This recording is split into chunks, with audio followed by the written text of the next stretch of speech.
Dahil nga sa ginawa ni Lolo Pepe, ay sinabi ni Giselle sa kanyang papa na mas maigi nga na kausapin ang kanyang kapatid na si Obeng at ipaalam nga sa kanya ang tunay niyang kalagayan. Subalit nagmamatigas nga itong si Lolo Pepe dahil may tampo pa rin ito kay RJ sa ginawa nito dati na mas pinili ang kanyang asawa, si Moira, na paniwalaan kaysa sa kanyang papa. Kaya naman labi siyang nasasaktan dito sa kanyang anak na si RJ. Sinabi niya rito na kakausapin lang niya si RJ kapag nagawa na niyang palayasin si Moira sa buhay niya. Kaya naman, ito nga si Giselle ay tatawagan ng palihim ito nga si RJ. Dito nga'y kanyang kamustahin. Dito na rin sasabihin niya ang nangyari sa kanyang ama at ang sinabi nito tungkol sa kanya na hindi siya kakausapin hanggat hindi mapapalayas ang kanyang asawang si Moira. Humingi nga ng sorry itong si RJ sa ginawa niya dati sa kanyang papa. Wala siyang kamalay-malay sa mga panluloko nga nitong si Moira. Ngayon, malinaw na nga sa kanya ang lahat at nais niyang makabawi. Nais nga niyang alagaan ang kanyang papa.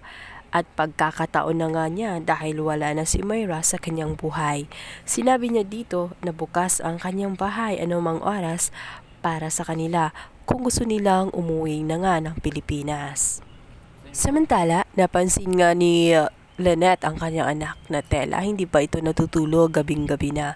Iniisip pala niya kung ano talaga ang dahilan nitong si Moira kung bakit galit na galit siya dito nga sa kanyang inang si Lynette. Kayong kung tutuusin daw ay hindi dapat sa kanya magalit kundi nga sa kanyang asawang si RJ dahil nagloko ito sa kanya at niloko nga rin ang kanyang ina. Ang kamalay-malay itong si Annalyn at ito nga si Lynette sa tunay na dahilan.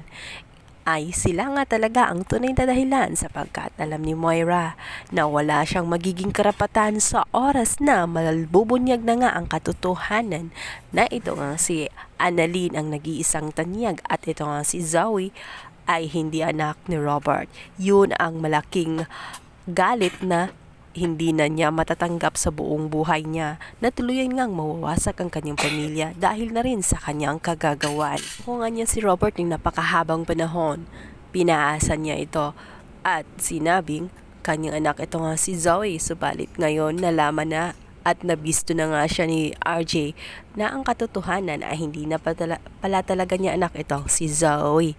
At hindi matanggap ni Moira na iiwanan siya ni RJ kaya naman ginagawa niya ang lahat. Isisisi niya ang kasalanan niya sa ibang tao.